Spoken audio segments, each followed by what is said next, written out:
Les réactions ont été mitigées cet après-midi et les associations de chômeurs ont noté des avancées, mais elles restent insatisfaites. Elles veulent poursuivre le mouvement, même si l'occupation des locaux acidiques diminue ce soir. Réaction recueillie par Agnès Grossman et Joseph Tual.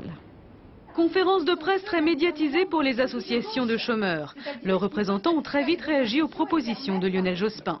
Elles sont considérées comme un premier pas, mais insuffisant. Rien de concret, rien qui concerne les principales revendications. Nous sommes extrêmement déçus par le fait que le Premier ministre n'ait annoncé aucune mesure de relèvement général des minima sociaux et surtout qu'il n'y ait aucune mesure d'ouverture d'un droit à l'allocation pour les jeunes. Sur le terrain ce matin à Gennevilliers, la trentaine de chômeurs qui occupent la NPE depuis 2 jours écoutent à la radio le discours du Premier ministre. Première réaction, première déception. Pour le moment, pour les gens qui occupent et pour les gens qui se battent et ceux qui sont dans la merde, je veux dire, aujourd'hui, ils n'ont rien à compter. Ils ne savent pas ce qu'ils vont rajouter à ce qu'ils reçoivent tous les mois.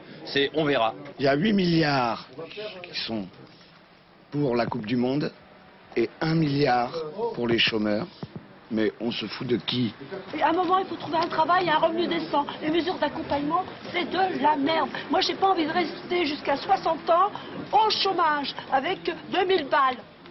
Tout de suite, une assemblée générale décide de la suite du mouvement. C'est évident, on continue. Et pour se motiver, un repas est organisé devant la NPE. Une provocation, mais à Gennevilliers, on ne craint pas l'expulsion qui permettrait, sans perdre la face, de continuer l'action autrement que par l'occupation.